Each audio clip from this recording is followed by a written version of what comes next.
Friends, welcome to my channel English Gyan class. Make English easy, जहां हम बनाते हैं आपकी इंग्लिश को इजी। फ्रेंड्स, हम लोग लास्ट वीडियो में डिस्कस कर चुके थे फ्यूचर परफेक्ट टेंस, और अभी हम लोग आज के इस वीडियो में डिस्कस करने वाले हैं फ्यूचर परफेक्ट कंटिन्यूअस टेंस, जो कि फ्यूचर की लास्ट ब्रांच है, फोर्थ ब्रांच। और इसी ब्रांच के साथ हमारा फ्यूचर टेंस भी कंप्लीट हो जाएगा और ये जो टेंसेस का हमारा टॉपिक है वो ख़त्म हो जाएगा। मेरी आप लोगों से रिक्वेस्ट रहेगी कि ये वाला पार्ट देखने से पहले इससे रिलेटेड जितने भी वीडियोस हैं वो सारे वीडियोस ज़रूर देखें, और अगर आपको मेरे वीडियोस अच्छे लगे हैं तो please give a thumbs up and share my videos with your friends and family. और दूसरी चीज़ मैं ये भी बोलना चाहूँगी कि ये पार्ट कंप्लीट हो जाता है, इसके बाद अगर टेंसेस के अलावा कोई भी चीज़ होती है जो इंग्लिश से रिलेटेड है या कोई आपकी क्वेरी है, वो भी आप मुझे कमेंट में लिख सकते हैं, पूछ सकते हैं, मैं आपका प्रॉब्लम सॉल्व करूँगी। तो आज हम लोग अब आगे बढ़ते हैं हमारे इस नए टॉपिक के साथ, जो कि फ्यूचर टेंस का लास्ट ब्रांच पढ़ेंगे, future perfect continuous. Let's start. Future perfect continuous, ये जो है फ्यूचर टेंस का फोर्थ ब्रांच है, परफेक्ट कंटिन्यूअस। तो हम लोग पढ़ना शुरू कर रहे हैं। उससे पहले मैं आपको फिर ले चलूँगी पीछे के टेंसेस में, जो कि प्रेजेंट और पास्ट हैं। फिर से याद कीजिए, प्रेजेंट परफेक्ट कंटिन्यूअस और पास्ट परफेक्ट कंटिन्यूअस, और now we are learning future perfect continuous. तीनों में मैंने आपको यही बताया है कि ये परफेक्ट और कंटिन्यूअस का कॉम्बिनेशन होता है, इसीलिए हम लोग हेल्पिंग वर्ब जो है वो परफेक्ट की लेकर के उसमें कुछ ऐड कर देते हैं तो वो परफेक्ट कंटिन्यूअस की हेल्पिंग वर्ब बन जाती है। और क्योंकि यहाँ पे कंटिन्यूअस भी वर्ड ऐड है, तो कंटिन्यूअस की जो आपकी आइडेंटिफिकेशन होती है, रहा रही रहे, वो हमेशा ही रहेगी। और प्रेजेंट में भी हमने पढ़ा था कि से वर्ड जुड़ा हुआ होता है, क्योंकि वो टाइम को बताता है। पास्ट में भी मैंने यही बताया था, और अभी फ्यूचर में भी यही है कि रहा रही रहे होंगे के साथ आपका से कनेक्टेड रहेगा, जो कि टाइम को डिनोट करेगा। आगे हम लोग पढ़ लेते हैं। जो हम शुरू करते हैं हमेशा आइडेंटिफिकेशन से, तो यहाँ पे परफेक्ट का हेल्पिंग वर्ब लेके बीन जोड़ देंगे और इसका हेल्पिंग वर्ब बना देंगे, और साथों साथ आइडेंटिफिकेशन वही कंटिन्यूअस की रहेगी। और क्योंकि यहाँ पे कंटिन्यूअस है तो कंटिन्यूअस की एक और चीज़ आएगी, वो है आपकी वर्ब की फर्स्ट फॉर्म के साथ आईएनजी, जो हम हर टेंस की कंटिन्यूअस ब्रांच में हमेशा वर्ब की फर्स्ट फॉर्म के साथ आईएनजी यूज़ करते आए हैं। चलिए स्टार्ट करते हैं हिंदी की आइडेंटिफिकेशन के साथ। इसमें आपका से के साथ, से जो कि टाइम को डिनोट करता है, उसके साथ रहा होगा, रही होगी या रहे होंगे आएगा। जैसे मैं अगले महीने तक वहाँ पर रह रहा होऊंगा, है ना, या इस महीने अगले महीने के बाद से मैं वहाँ रह रहा होऊंगा।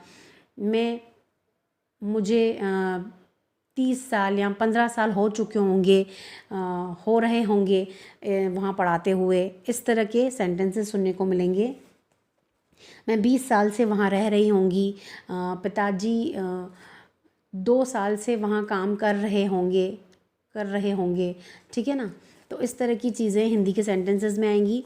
और इंग्लिश में हम लोग देखें इसकी आइडेंटिफिकेशन, तो वो होता है कि ये जो टेंस है वो शो करता है कोई भी काम या एक्शन जो कि प्रोग्रेस में है, क्योंकि कंटिन्यू में हम तीनों टेंसेस में बार एंड बार पढ़ाती आई हूँ कि कोई भी चीज़ कंटिन्यूस की बात हो रही है तो वो चीज़ अभी प्रोग्रेस में है, will be progress and over a period of time, और एक टाइम के बाद में वो that will and in future, future में किसी टाइम पे वो ख़त्म हो जाएगी, ठीक है। अभी वो प्रोग्रेस में है लेकिन वो फ्यूचर में किसी टाइम पे ख़त्म हो जाएगी, ये इसकी आइडेंटिफिकेशन होती है। जैसे बाय द नेक्स्ट मंथ, मतलब मैं अगले मंथ अपना काम पूरा कर रही होंगी, या मेरी जॉब पूरी हो रही होगी, मेरा जॉब का जो टाइम है काम वो पूरा हो रहा होगा। इस तरह से फ्यूचर में वो चीज़ पूरी हो जाएगी। फॉर और सिंस यूज़ होगा, क्योंकि टाइम से आ गया है तो टाइम को डिनोट करने के लिए फॉर और सिंस का यूज़ करेंगे। For period of time and since for point of time. Fix time के लिए सिंस और अनफिक्स टाइम के लिए फॉर। अभी आपका हम लोग रूल्स पढ़ेंगे। तो रूल्स में सबसे पहले हेल्पिंग वर्ब क्या होगी, आपने देखा परफेक्ट का कॉम्बिनेशन आना है, तो परफेक्ट की हमारी जो फ्यूचर परफेक्ट की हेल्पिंग वर्ब थी वो थी आपकी विल हैव और शैल हैव। तो यहाँ पे भी वही है, विल हैव और शैल हैव, और मैंने आपको बताया था उसके साथ हम लोग बीन और ऐड कर देंगे तो कंटिन्यूअस की हेल्पिंग वर्ब बन जाएगी। तो विल हैव बीन और शैल हैव बीन आपकी हेल्पिंग वर्ब हो जाएगी। यहाँ पे मेन वर्ब में मैं आपको बता चुकी हूँ कि वर्ब की फर्स्ट फॉर्म आईएनजी यूज़ होगा, क्योंकि ये कंटिन्यूअस है। तो देखिए वर्ब की first form of the main verb, first की first form plus ING of the main verb is used. तीसरा जो है वो आपका है फोर और since is use to denote the time, time को बताने के लिए फोर सिंस का यूज़ करेंगे। और एडवर्ब जो है वो बाय यूज़ होगी टाइम को ही बताने के लिए। यहाँ पे एडवर्ब भी बाय होती है, by the next month, by the next day, by the next week, है ना, बाय देन। तो ये वाली चीज़ें आपकी बाय एडवर्ब यहाँ पे यूज़ होती है। अभी अब बारी आती है कि हम लोग सेंटेंसेस कैसे फ्रेम करते हैं। तो हम लोग देख लेते हैं सेंटेंसेस, फ्रेमिंग ऑफ सेंटेंसेस क्या है। देखिए, फ्रेमिंग ऑफ सेंटेंस में सबसे पहला जो हम स्ट्रक्चर बना रहे हैं, अफर्मेटिव का बना रहे हैं, वो है सबसे पहले हम सब्जेक्ट लगाएंगे। उसके बाद हमारी हेल्पिंग वर्ब क्या है यहाँ पे, will have been, shall have been.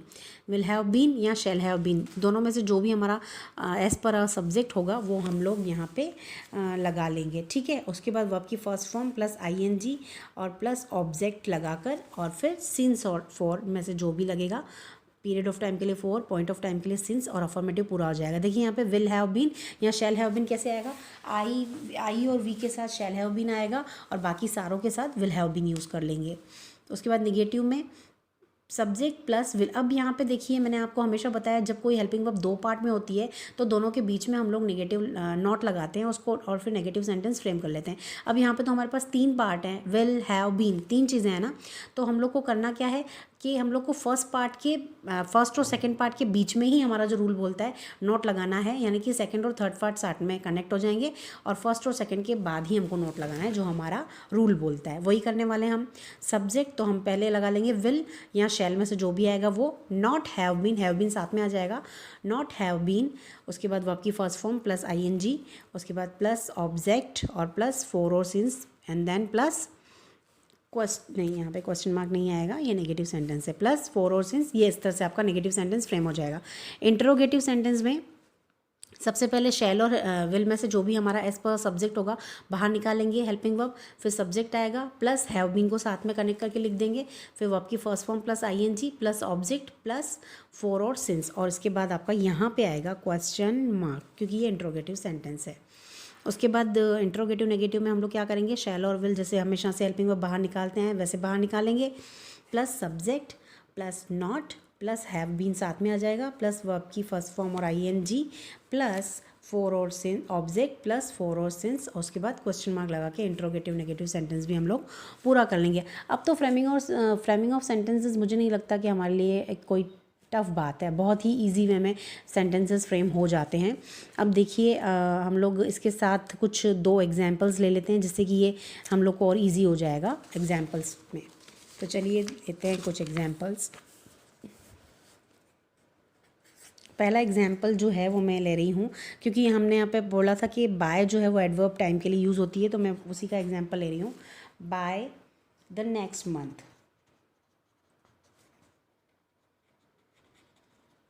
by the next month we shall have been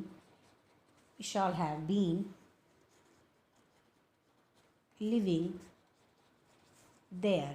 ये हमारा हो गया affirmative sentence.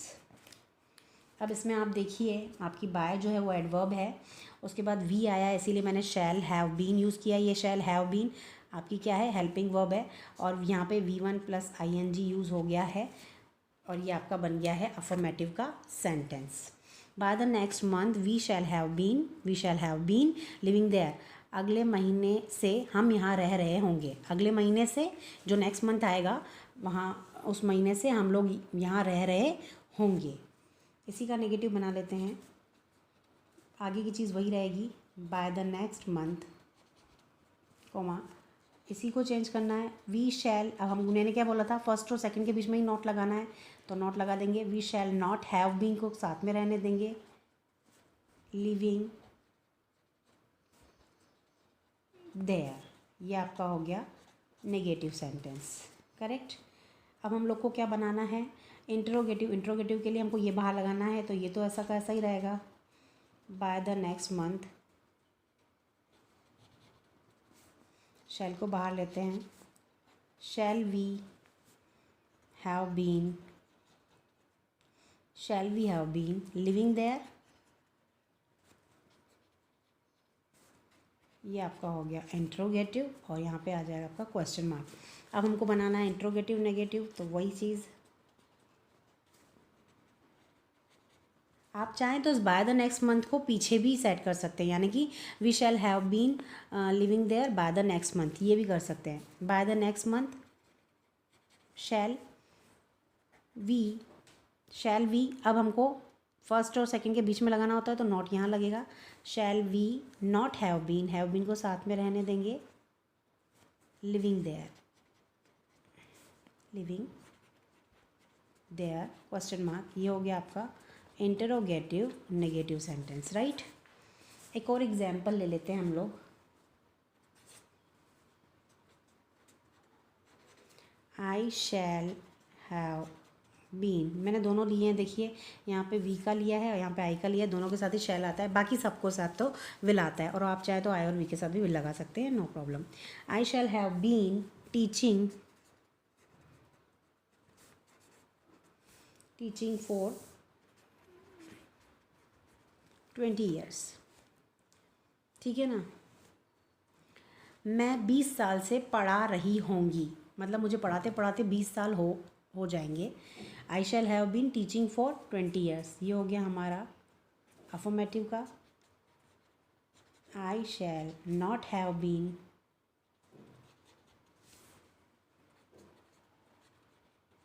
Teaching for 20 years, ये हो गया आपका नेगेटिव। इंट्रोगेटिव ले लेते हैं। देखिए यहाँ पे ना 20 ईयर्स था, 20 साल हो जाएंगे, यहाँ पे पीरियड ऑफ टाइम था, it was period of time, that's why मैंने यहाँ पे फॉर यूज़ किया है। अभी हम लोग इसी को ही करते हैं, यहाँ मैं पीरियड ऑफ टाइम को पॉइंट ऑफ टाइम में चेंज कर देती हूँ और मैं सिंस लगा के बता देती हूँ आप लोग को। अभी हम लोग को इंट्रोगेटिव बनाना है तो पहले तो शैल को बाहर निकाल देते हैं। Shall I have been teaching since 2000, ये हो गया हमारा इंट्रोगेटिव, और यहाँ पे आ जाएगा क्वेश्चन मार्क। अब देखिए यहाँ पे पॉइंट ऑफ टाइम है 2000, एक तिथि आ गई जो मैंने आपको एक दोहे के फॉर्म में ट्रिक याद करवाई है ना, बजे वार तिथि जब आवे, फोर हटाकर सिंस लगावे, तो बजे वार तिथि, यहाँ पे तिथि है, ये ईयर है, कौन सा, एक कंप्लीट फिक्स ईयर है, 2000 में मैं पढ़ा रही होंगी, 2000 से मैं पढ़ा रही होंगी, तो इसीलिए यहाँ पे मैंने क्या यूज़ किया है, सिंस यूज़ किया है, ठीक है। और यहाँ पे 20 ईयर्स था, पीरियड ऑफ टाइम था, इसलिए फॉर यूज़ हुआ था। अब हम लोग इंट्रोगेटिव नेगेटिव बना लेते हैं, तो इंट्रोगेटिव नेगेटिव में सेम शैल को बाहर निकालेंगे। शैल आई, अब यहाँ पे नॉट लगेगा, और हैव बीन तो मैंने बताया दोनों सेकंड और थर्ड पार्ट कनेक्टेड रहेंगे। Have been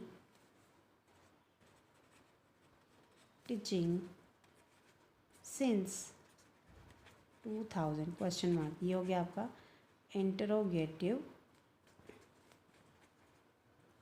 negative sentence. Interrogative भी है और नेगेटिव भी है, तो इस तरह से ये हमारे दोनों सेंटेंसेस कंप्लीट हो गए हैं। मैंने इन दोनों में आपको फॉर और सिंस का यूज़ करते हुए बता दिया, ये मैंने आपको टाइम के लिए बाय का यूज़ करके बता दिया। तो मुझे लगता है कि अब आप लोगों को टेंसेस में कोई तकलीफ़ नहीं होगी, कोई प्रॉब्लम नहीं आ रही होगी।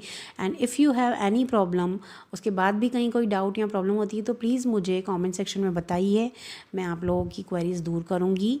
और इसी के साथ हम लोग ने आज जो टेंस वाला चैप्टर था आपका, टेंसेस जो एक बहुत ही डिफ़िकल्ट माने जाने वाला चैप्टर है, आई होप मैंने आप लोगों के लिए काफ़ी इजी बनाने की कोशिश की है। और अगर आपने मेरे वीडियोस एक के बाद एक जो वीडियोस हैं देखे हैं तो आपके लिए टेंसेस अब बहुत मुश्किल नहीं है।